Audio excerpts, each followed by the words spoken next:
long as Tom Brady is under center. But reports also indicate there is lingering frustration between Gronk and Bill Belichick, and other members of the Patriots leadership also have issues with Gronk. Belichick has reportedly questioned whether Gronk is all in on football after retirement rumors and cryptic comments on social media. Shannon, what's going on here? Gronk is changing. It's hard for me to believe that Coach Belichick is anything other than what he's been since he's been in New England, because he learned early on, Skip, this is how he was going to do business.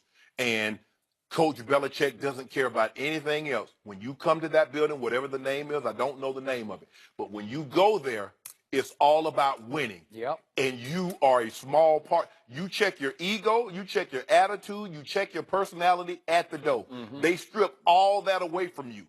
And you realize that, Skip, when you go there, you're going to win. Coach Belichick suppresses most things about you. Because when you hear these guys talk, it's so methodical, it's so mechanical, it's the same thing. It's like he heard what you said and he's repeating it, and then he heard what he said that he said, and he's repeating that. Gronk is looking at it like, dude, I come, I work out hard, let me have a little fun. And Coach Belichick has said, no, this is the way we do it here at New England. Now, you can do it this way, or you can move on down the road. But there is no alternative to the way Coach Belichick is going to run this football team. Gronk seems to want more privileges because he's a lot. Man, look here. I've said this before, Skip. It's hard for me to believe. I believe Rob Gronkowski is the most dominating football player that doesn't play the quarterback position in all of football. Now, you're going to get some pushback, maybe Aaron Donald, maybe a Von Miller. But on the offensive side of the football, it's not close. He's the most dominant non-quarterback on the offensive side of football. It's not close. And he's looking at that like, man, I see Antonio Brown celebrating. I see all these guys doing all these other things. And all I can do is this. I can't really let my personality show unless it's off the field. And I guess Coach Belichick, to a certain degree, I'm sure Coach Belichick has a problem with that.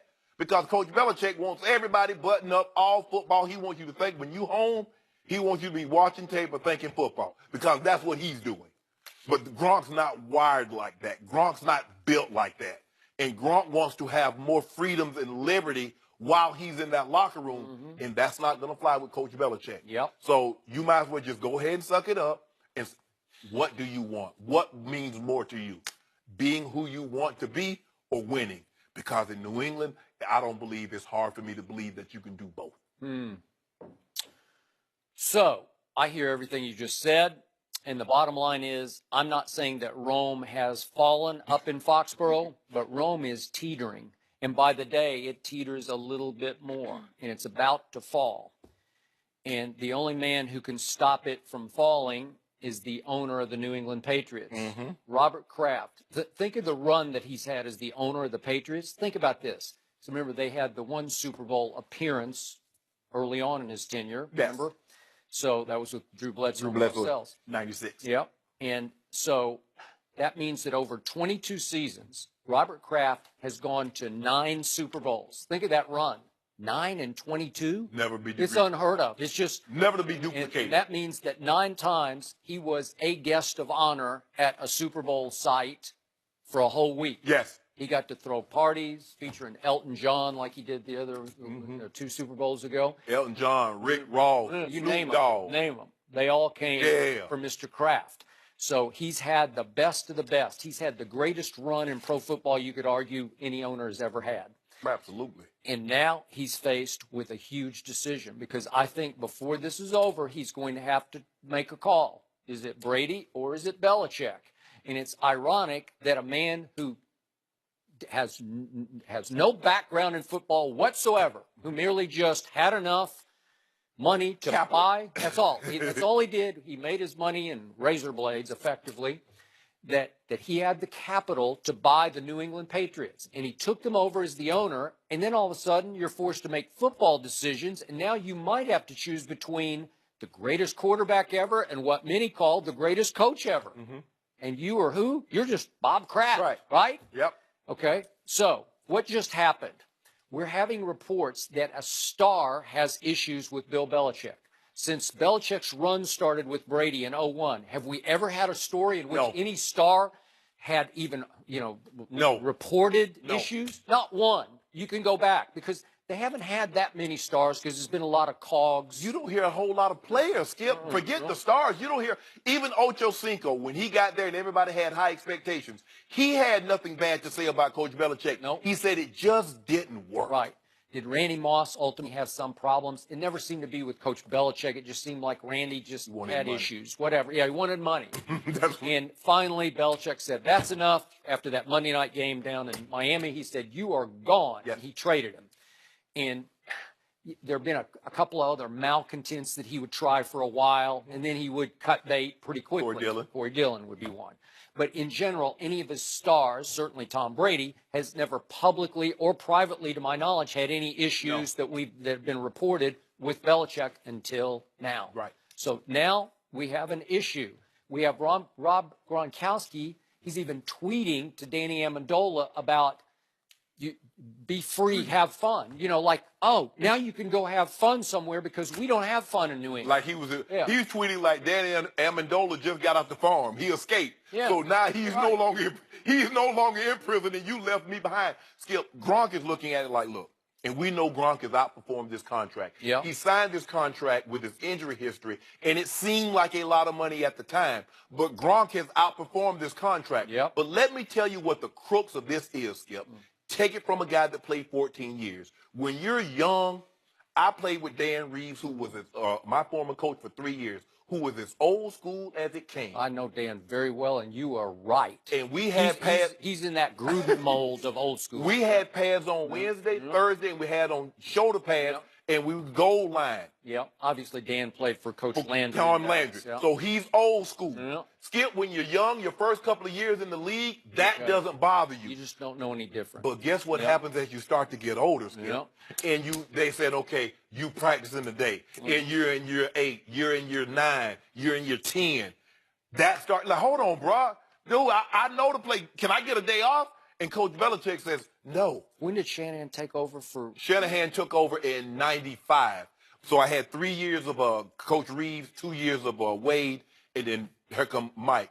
And Mike, You were lucky to have Mike. Yes. Because he was more enlightened than those other guys. He came in with that 49er system, and we didn't have on pads, but basically one day out the week, if we did like we were supposed to when we had those pads on. Yeah. But as you get older, Skip, it gets harder and harder to put those pads on in year 10, year 9, year 10, especially when you're looking at it from a Patriots standpoint, Skip, because they're playing into the seat, deep into the playoffs every single year. And remember, up to the Super Bowl, Patriots had on shoulder pads. Eagles didn't have on no pads, and that's what Coach Belichick believes in. And that's starting to wears on an older player. That's what Gronk is like. Come on, Coach. Obviously, Gronk and his feelings are connected closely to Brady and his feelings. And if on a daily basis he's starting to see Tom Brady be unhappy, it's going to rub off on Gronk, who's the life of the party. Correct. You know him well. And at some point, if it's not any fun anymore, he wants out. So what caught my ear about, again, this was a report from people close to Gronkowski, that this is the key line, that he only wants to play in New England next year if Tom Brady is going to play quarterback next year in New England. Well, I think it's next year he's talking about. So has he talked to Brady this offseason and gotten some indication that Brady also thinks it's not fun anymore and he just might decide not to come back next year? Well, hold on. Joy, haven't you heard this? Winning is fun. Nobody in the history of the NFL has won more than the New England Patriots, be it regular season or playoff games. And all of a sudden, I thought winning was the greatest deodorant. It cures all the smell of what's going on outside or even inside. Yeah, winning is fun. Winning is also very hard. Yeah, winning is fun. So once you've done a little bit of winning, you might want to have a little bit of fun. No, it ain't no fun.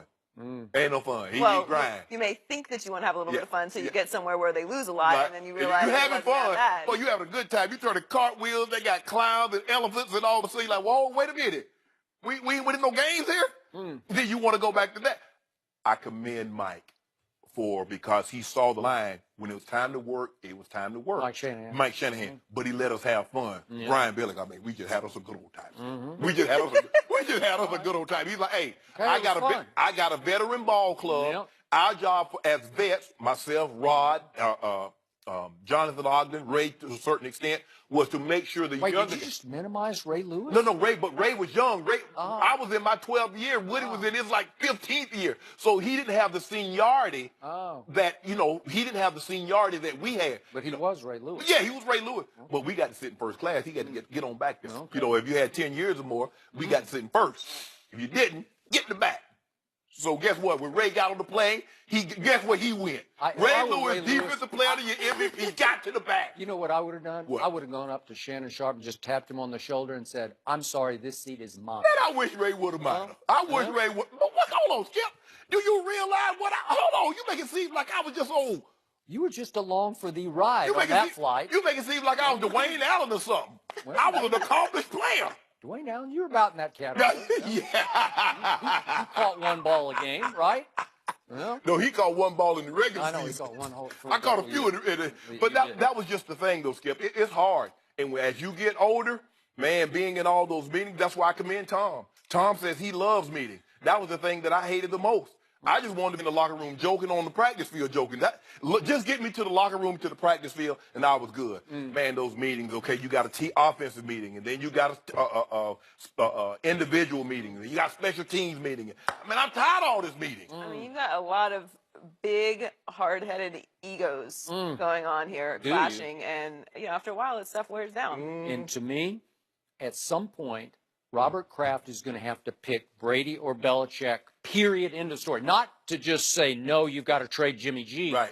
Somebody's going to have to go because somebody's going to want out. And I think it could be Tom Brady saying, Mr. Kraft, just let me go somewhere else and finish. That's where we're headed with this. It sounds like Robert Kraft's trying to play both sides. And when you have egos this big, it doesn't. Somebody's going to make you make a choice. What he's trying to do, he's hoping one of them saying, I'll go away. Yeah. It's like in a relationship where you're like, I sure hope she says okay. She's ready to go. I hope he says he's ready to go. And nobody wants to say it, but it's okay. And good. maybe they're both kind of trying each other to force that from happening. Sounds like it. Are we one step closer to a Conor Floyd fight in the octagon? Yes. We'll discuss that next.